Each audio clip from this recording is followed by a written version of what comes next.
true form, sustainable health, natural body. Cortisol, the hormone that's ruining your gains. Cortisol is not a bad hormone. In fact, it once kept humans alive. For our ancestors, cortisol was released only during real danger, when facing predators, starvation, or injury. It gave a burst of energy, sharpened focus, and mobilized fuel to either fight or escape. But today, the same survival system is constantly triggered by work stress, lack of sleep, strict dieting, and intense training. What once protected us now quietly works against us. 1. What cortisol actually does, and why we still need it. Cortisol helps regulate energy, blood sugar, and inflammation. In short bursts, it is beneficial. It helps us wake up, focus, and train with intensity. Without cortisol, the body couldn't respond to stress at all.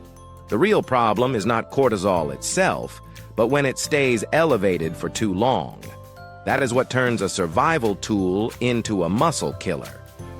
2. How chronic cortisol blocks muscle growth. When cortisol becomes chronic, several problems begin. It breaks down muscle tissue for fuel. It slows recovery and protein synthesis. It increases inflammation and water retention. It disrupts sleep, making recovery even worse. You may be training hard, but if cortisol remains high, you are constantly breaking down more muscle than you can build. 3. Why chronic cortisol happens in modern life. Unlike ancient dangers, today's stress doesn't end after a chase. It stays on all day through.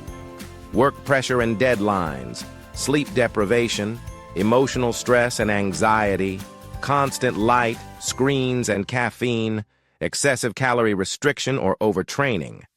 The body cannot tell the difference between a predator and a late-night workload, so it keeps producing cortisol long after it's needed. 4. Hidden causes of high cortisol in lifters. Lifters and athletes may unknowingly raise cortisol through training too hard without rest days, fasted workouts with low carbohydrates, extreme calorie deficits while trying to gain muscle, stimulant overload, caffeine, pre-workouts, energy drinks, lack of post-workout nutrition, and sleep. You may think you're being disciplined, but your body sees a survival threat. 5. How to lower cortisol without stopping training. You don't need to quit training. You need to support recovery. Prioritize consistent sleep, not just hours. Eat carbohydrates around training to calm stress hormones. Schedule true rest days or active recovery. Limit heavy stimulants and late caffeine. Use evening routines. Dim lights, stretching, breathing, journaling. Muscle is not built in effort. It is built in recovery.